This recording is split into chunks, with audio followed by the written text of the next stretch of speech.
কি গো, শুনছো? ওই গো, আরে শুনতে পাচ্ছো আমার কথা?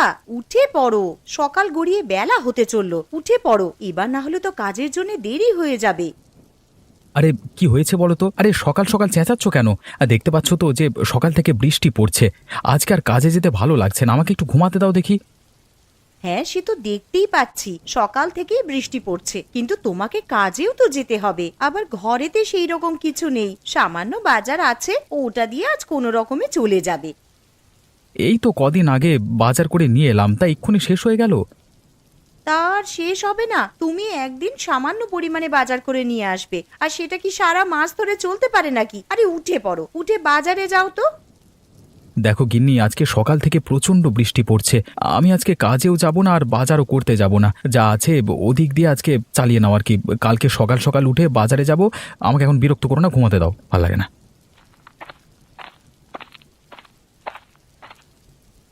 মা, ও মা, আমার প্রচন্ড খিদে পেয়েছে, কিছু খেতে দাও।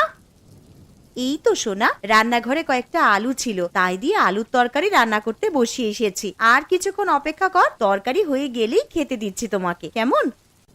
ঠিক আছে মা, তাহলে রান্নাঘরে গিয়ে বসে অপেক্ষা করি, তরকারি হলেই খেয়ে নেব।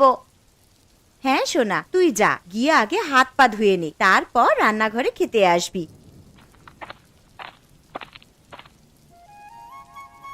মালতীমা, ও মালতীমা, বাড়িতে আছিস? একবার বাইরে আয়। হ্যাঁ মালতীমা, একবার বাইরে বেরিয়ে আয় তো। আরে এটা তো বাবা মার মতন গলার আওয়াজ মনে হচ্ছে, যাই একবার বাইরে গিয়ে দেখি।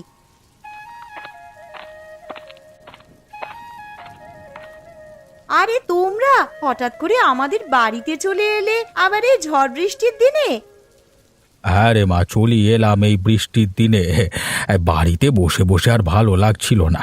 তাছাড়া আবার সকাল থেকে বৃষ্টি পড়ছে। তোর মাকে বললাম যে মেয়ের বাড়ি থেকে ঘুরে আসবে, তোর মা একেবারেই রাজি হয়ে গেল, তাই চলে এলাম।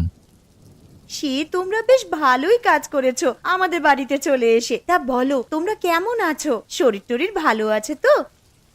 কেমন আর থাকবো রে মা, ঠাকুরের অশেষ কৃপায় বেশ ভালো রকমই দিন কেটে যাচ্ছে। তা তোরা কেমন আছিস বল?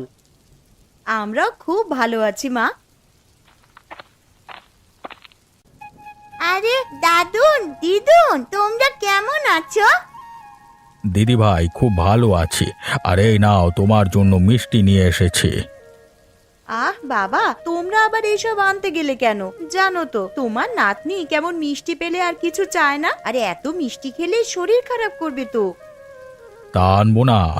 আমার 5টা নয়, 10টা নয়, একটা মাত্র নাতনি, তার জন্য তো এতটুকু করতেই পারি। আর কটা হাঁস এনেছি, আর এই থলের মধ্যে কিছু জিনিস আছে, ঘরে নিয়ে চলো। ও মা, তোমরা আবার হাঁস আনতে গেলে কেন গো? কেন রে, বিয়ের আগে তুই তো হাঁস পুষতে ভালোবাসতিস, তাই নিয়ে এলাম। ঠিক আছে ঠিক আছে, পরে কথা বলবো, তোমরা এখন ঘরে চলো, বাইরে প্রচন্ড বৃষ্টি পড়ছে।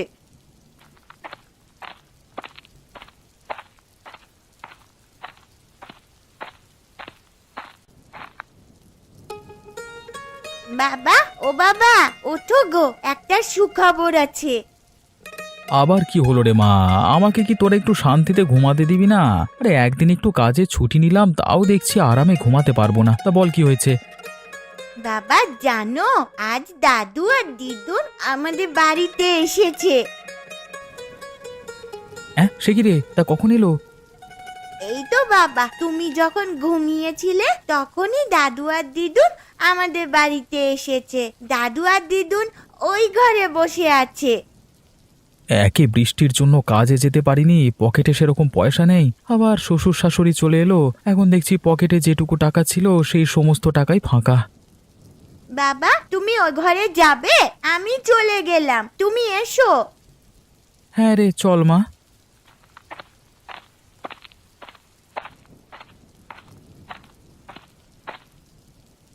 আরে এই তো জামাই চলে এসেছে। তা বাবা মা আপনারা কেমন আছেন বলুন? আর আসতে কোনো অসুবিধা হয়নি তো? না না জামাই বাবা, সেরকম কোনো অসুবিধা হয়নি। তা আপনারা যখন আমাদের বাড়িতে চলে এসেছেন, 1 সপ্তাহ না কাটিয়ে যেতে দেব না, কিন্তু না হলে আমি কিন্তু ছাড়বো না। হ্যাঁ, আচ্ছা বাবা, সে এখন দেখা যাবে। না মা, দেখা যাবে বললে তো হবে না। জামাই যখন একবার বলেছে তখন তোমাদেরকে এই কথা রাখতেই হবে। আর কি গো শুনছো, আর তুমি একবার রান্নাঘরে এসো তো, কিছু কথা আছে।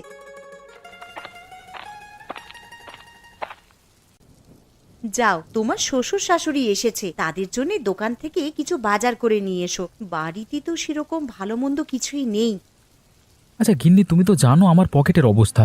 দুদিন ধরে কাজে যাইনি, এখন তুমি কি করে বলছো যে ভালো মন্দ বাজার করে নিয়ে আসতে? দেখো, আমি অত শত কিছু জানতে চাই না, তুমি ভালো মন্দ কিছু বাজার করে নিয়ে আসবে, ব্যাস। এখন যে আমি কি করি, হাতে দুটো পয়সা নেই যে ভালো মন্দ বাজার করব। কি গো, কি ভাবছো? আগের মাসে তোমার বোনেরা যখন এসেছিল তখন তো বেশ ভালো মন্দ বাজার করেছিলে, তখন তো আমি কিছু বলিনি। এখন আমার মা বাবা এসেছে আর ভালো মন্দ বাজার করবার মতন টাকা তোমার কাছে নেই। ঠিক আছে, তুমি বরং বাজারের ব্যাগটা আর ছাতাটা নিয়ে এসো, আমি বাজারের দিকে যাচ্ছি। এই নাও ছাতা আর ব্যাগ, তাড়াতাড়ি বাজারের দিকে যাও তো।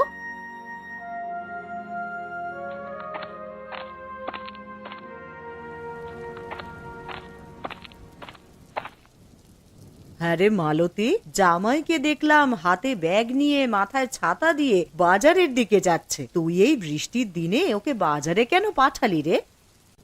মা, আমি পাঠাইনি, তোমার জামাই বলল এতদিন পর আমার বাড়িতে শ্বশুর শাশুড়ি এসেছে, আর কিছু ভালো মন্দ খাওয়াবো না, তাই তো হাতে ব্যাগ নিয়ে আর মাথায় ছাতা দিয়ে বাজারের দিকে গেল। আরে দূর থেকে কে ছাতা মাথায় দিয়ে আসছে এত বৃষ্টির মধ্যে? মনে হচ্ছে তো দীপক। আরে প্রশান্ত, তুই কোথায় গেছিলিস এত বৃষ্টির মধ্যে? এই যে দেখ না দীপক, বাড়িতে কুটুম এসেছে, তার জন্য বাজারে এসেছিলাম মাছ কিনতে, কিন্তু কাঁচা সবজি বাদে কিছুই বাজারে পেলাম না। তুমি ঠিক বলছো প্রশান্ত। আরে আমার বাড়িতে তো শ্বশুর শাশুড়ি এসেছে, আমার বউ আমাকে পাঠালো কিছু ভালো মন্দ বাজার করবার জন্য। হ্যাঁ, তুমি বলছো কাঁচা সবজি বাদে আর কিছু নেই বাজারে? হ্যাঁ রে দীপক, আমি ঠিকই বলছি। আরে তোর পিসিমার বাড়ি আমাদের পাশেই তো, ওনার খুবই শরীর খারাপ, তুই একবার গিয়ে দেখে আয়, বুঝলি? হ্যাঁ রে প্রশান্ত, আমিও শুনেছি পিসিমার শরীরটা খারাপ। দেখতে যাবো করে আর যাওয়া হয়নি, মানে যেতে হবে বুঝলি। হ্যাঁ তুই যা, আর বাজারে তো ভালো মন্দ কিছু বসেনি, তুই একবার পিসিমার বাড়ি ঘুরে যা, বুঝলি? ঠিক আছে, আমি এখন আসছি। একবার বাজারে গিয়ে কাঁচা সবজি কিছু কিনি, তারপর পিসিমার বাড়িতে গিয়ে একবার পিসিমাকে দেখে আসবো।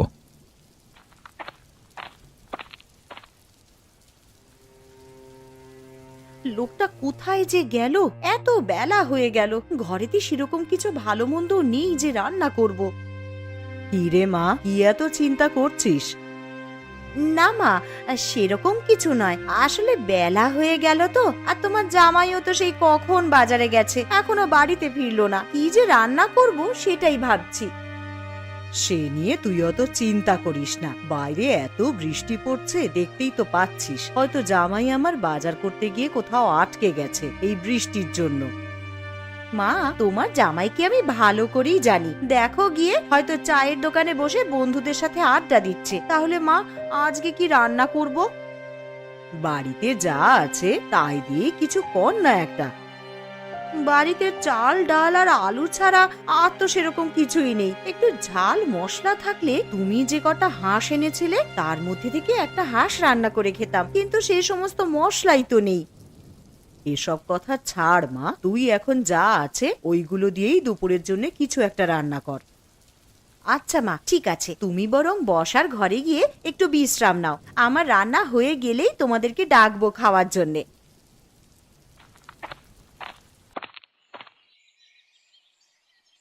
শম্পা বৌদি, আরে ও শম্পা বৌদি, শুনতে পাচ্ছ? বাড়িতে আছো তোমরা? কে? আরে দীপক নাকি? এসো এসো, ঘরে এসো। শুনলাম নাকি পিসিমার শরীরটা খুবই খারাপ। হ্যাঁ গো দীপক, পিসিমার খুবই শরীর খারাপ। তা পিসিমা কোথায়, দেখতে পাচ্ছি না যে? ওই তো পাশের ঘরে শুয়ে আছে, আসো পিসিমাকে একবার দেখবে এসো।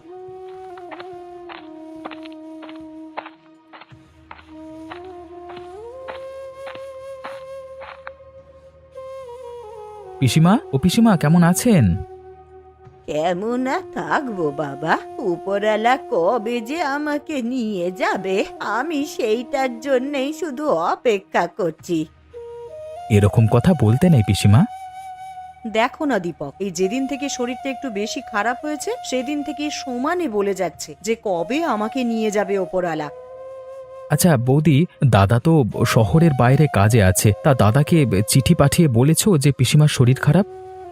হ্যাঁ দীপক, আমি কালকেই চিঠি পাঠিয়েছি, তবে তোমার দাদাকে ছুটি দেবে কিনা তা বলতে পারছি না। কেন ছুটি দেবে না? কর্মচারীদের ভালো মন্দ তো কোম্পানি দায়িত্ব নেবে, তাই না? আচ্ছা দীপক, একটা কথা বলবো, রাখবি? হ্যাঁ বলো পিসিমা। মরার আগে আমার একটা ইচ্ছে ছিল যে হাঁসের মাংস খাবো, তুই কি আমায় করে খাওয়াবি রে? অবশ্যই পিসিমা, খাওয়াবো না কেন? পিসিমা ভাইপোর কাছ থেকে এতটুকু আবদার করেছে, আর ভাইপো সেটা করবে না? আমি কালই তোমার জন্য হাঁসের মাংস রান্না করে নিয়ে আসবো। আচ্ছা দীপক, ঠিক আছে। তাহলে আজকের মতো আসি বৌদি। হ্যাঁ, বেলা গড়িয়ে দুপুর হয়ে গেল, এবার বাড়ির দিকে যেতে হবে। দুপুরে দুমুঠো খেয়ে গেলে হতো না? না গো বৌদি, বাড়িতে আমার শ্বশুর শাশুড়ি, আমার বউ সবাই মিলে আমার জন্য অপেক্ষা করছে। আমি আজকের মতো আসছি। হ্যাঁ, আবার পরে একদিন এসে খাবো।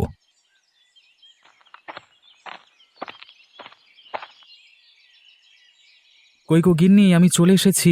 এই নাও বাজারের ব্যাগটা নাও। এই যে মহারাজের আসার সময় হলো এতক্ষণে, তা বলি বাড়িতে কি রান্না হবে সে বিষয়ে আপনার কিছু হুঁশ ছিল? আরে গিন্নি, রাগ করছো কেন? আমি একবার পিসিমার বাড়িতে গেছিলাম। তা পিসিমার বাড়িতে হঠাৎ গেলে কেন? কি বলবো আর গিন্নি, বাজার করবার জন্য যখন ব্যাগ নিয়ে বাজারের দিকে যাচ্ছিলাম তখন প্রশান্তর সঙ্গে দেখা হলো। আর প্রশান্তই বলল যে তোর পিসিমা নাকি খুবই অসুস্থ, তাই একবার গেছিলাম ওনাদের বাড়ি আর কি। তা গিয়ে কি দেখলে ভালো আছে পিসিমা? দেখে তো মনে হলো শরীর প্রচণ্ডই খারাপ, আর পিসিমা আমার কাছে একটা আবদার চেয়েছে। পিসিমা আবার কি আবদার করেছে গো তোমার কাছে? বলেছে যে আমাকে একদিন হাঁসের মাংস করে খাওয়াবি। আমি বলেছি কেন খাওয়াবো না। ঠিক আছে, তাহলে আমার মা যে কটা হাঁস এনেছে তার মধ্যে থেকে একটা কেটে রান্না করে পিসিমাকে দিয়ে আসবে। তা কবে পিসিমাকে করে খাওয়াবে হাঁসের মাংস? কাল কি করে খাওয়াবো, কারণ শয্যাশায়ী মানুষ আমার কাছে আবদার করেছে, না খাওয়াতে পারলে আমারই খারাপ লাগবে। তাহলে আজ রাতেই বরং হাঁসের মাংস রান্না করে রাখি, কাল সকাল সকাল উঠে তুমি পিসিমার বাড়িতে গিয়ে দিয়ে আসবে। ঠিক আছে গিন্নি, সে না হয় করবো। তুমি এখন আমাকে গামছাটা দাও তো, আমি এখন স্নান করে আসি, এসে খেতে দেবে। খিদের জ্বালায় পেটে ছুঁচো ডন দিচ্ছে আমার। এই নাও গামছা, তুমি স্নান করে এসো, আমি খেতে দিচ্ছি।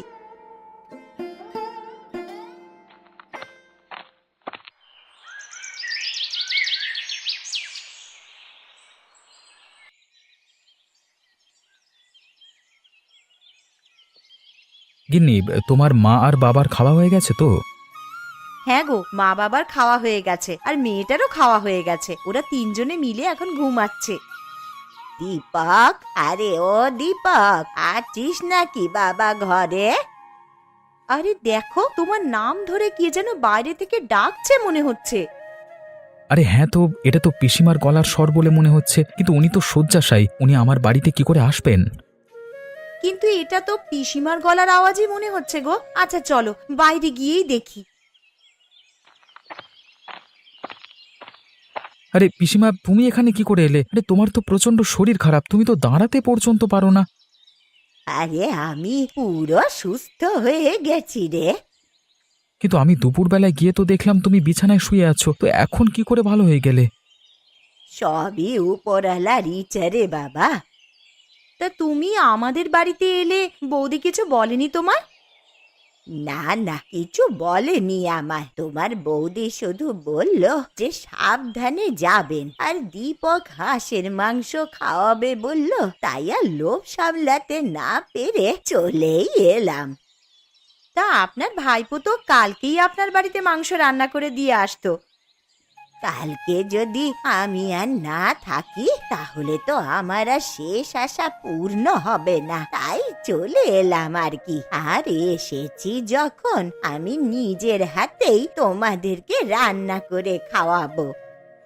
এ তো খুব ভালো খবর। তা পিসিমা, তুমি রান্না করতে পারবে তো? কেন পারবো না রে, মালতী তো আছে, ও আমাকে একটু সাহায্য করে দেবে। চলুন পিসিমা, তাহলে রান্নাঘরের দিকে যাই, আপনি আর আমি মিলে হাতে হাত লাগিয়ে হাঁসের মাংসটা করে নিই বরং। হ্যাঁ বৌমা, চলো।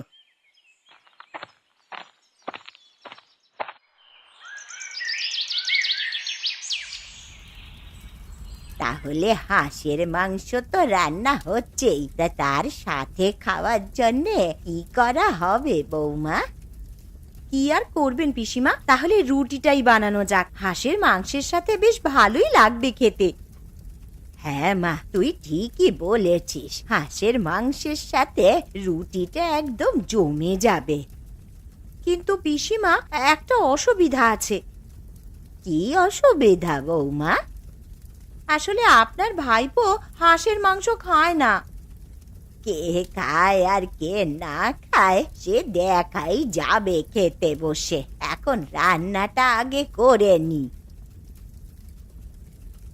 আরে বেয়ান, রান্নাটা যা করেছেন না, গন্ধেতেই তো অর্ধেক পেট ভর্তি হয়ে গেল। আমার এদিকে রুটি করা হয়ে গেছে। ও পিসিমা, আপনার কত দূর? আমারও এইদিকে প্রায় হয়েই এসেছে। বৌমা, তুমি বরং ওদেরকে নিয়ে গিয়ে খেতে বসাও, আমি খাবারগুলো নিয়ে যাচ্ছি। ঠিক আছে পিসিমা, তবে সাবধানে।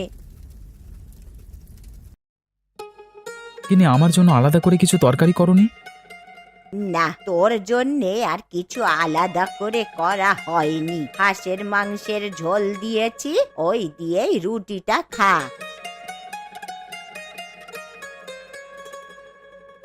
এ কি পিসিমা, এ তো দেখছি হাঁসের মাংসের প্রচুর স্বাদ। আমি আগে জানলে এই মাংস ছাড়া আর কিছুই খেতাম না। সত্যি পিসিমা, তোমার হাতে জাদু আছে বলতে হবে। বলেছিলাম না বৌমা, কে খায় আর খায় না সেটা তুমি দেখে নেবে। সত্যি পিসিমা, আপনার হাতে জাদু আছে। যে কিনা হাঁসের মাংস ছুঁয়েই দেখতো না, তার কিনা এখন হাঁসের মাংস ছাড়া আর কিছুই খেতে ভালো লাগছে না। তাহলে পিসিমা, এখন তো রাত হয়ে গেছে, আর এখন বাড়িও যেতে পারবে না, কালকে সকালেই যেও। ঠিক আছে বাছা, আজ তোদের বাড়িতে থেকে কাল সকাল সকাল আমি বাড়ি চলে যাব।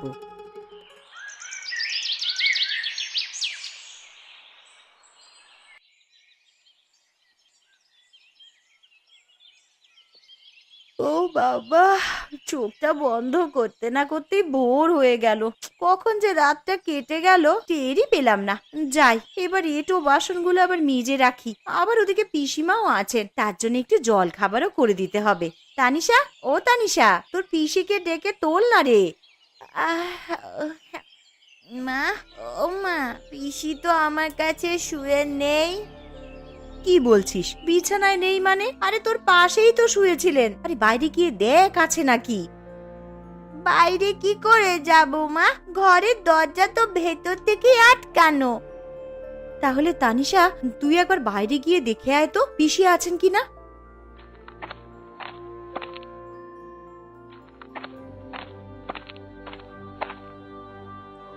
মা, পুকুর ঘাট, আমবাগান সবই তো দেখে এলাম, কই পিসিকে তো দেখতে পেলাম না।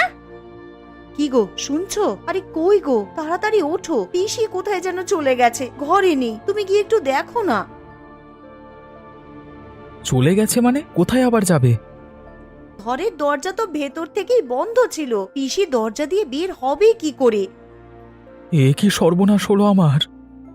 কই গো, তুমি একবার পিসিমাদের বাড়িতে গিয়ে দেখে এসো না, উনি বাড়ি চলে গেছেন কিনা। হ্যাঁ হ্যাঁ, তুমি ঠিকই বলেছ, আমি একবার পিসির বাড়িতে গিয়ে দেখে আসি। আরে দূর থেকে ওটা কে যেন এদিকে আসছে, দেখে তো মনে হচ্ছে প্রশান্ত। যাই, একটু সামনে গিয়ে দেখি।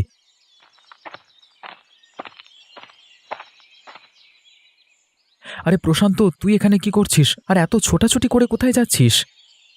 এই তো দীপক, তোদের বাড়িতেই যাচ্ছিলাম ছোটাছুটি করে।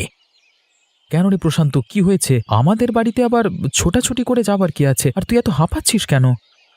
দেখ না দীপক, কালকে বিকেলে তোর পিসিমা মারা গেছে। এ কি বলছিস তুই প্রশান্ত? এমনটা হতেই পারে না। এমনটাই হয়েছে দীপক, তোর যদি বিশ্বাস না হয় তুই একবার পিসিমার বাড়িতে গিয়ে দেখ না। ঠিক আছে প্রশান্ত, আমার এখন তাড়া আছে, তাহলে তুই যা, গিয়ে আমার বাড়িতে খবর দে, আমি পিসিমার বাড়িতে যাচ্ছি। ঠিক আছে দীপক, তুই যা, আমি তোর বাড়ির দিকে যাচ্ছি।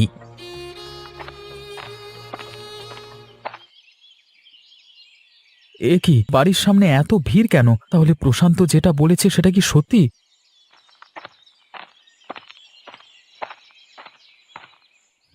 বৌদি, ও বৌদি, পিসিমার এমন অবস্থা হলো কি করে? দেখো না দীপক, কাল সন্ধ্যায় তোমার পিসিমা মারা যান। তোমাকে যে একটিবার সংবাদ দিব, বাড়িতে তো কেউই নেই, কাকে পাঠাবো বলো তোমার কাছে? কালকে সন্ধে মারা গেছে বৌদি, তুমি ঠিক বলছো তো? হ্যাঁ গো দীপক, সন্ধেবেলায় মা চোখ বুঝলেন, দুপুরবেলা একটু সুস্থ হয়েছিলেন বটে, উঠে বসলেন আর বললেন তোমাদেরকে নিজের হাতে হাঁসের মাংস রান্না করে খাওয়াবে। কে জানতো বলো, জীবনবাতি নিভে যাওয়ার আগে একবার জ্বলে উঠেছিল। আর আজকে সকাল হতেই তোমার বন্ধু প্রশান্তকে বললাম যে একবার দীপকদের বাড়িতে গিয়ে খবর দিয়ে এসো। যদি সন্ধেবেলাতেই পিসিমা মারা যায়, তাহলে কালকে আমাদের বাড়িতে পিসি হাঁসের মাংস খেতে যায়নি, তাহলে কে গিয়েছিল? হয়তো পিসিমার আত্মা তার শেষ আশাটা পূরণ করতে গিয়েছিল।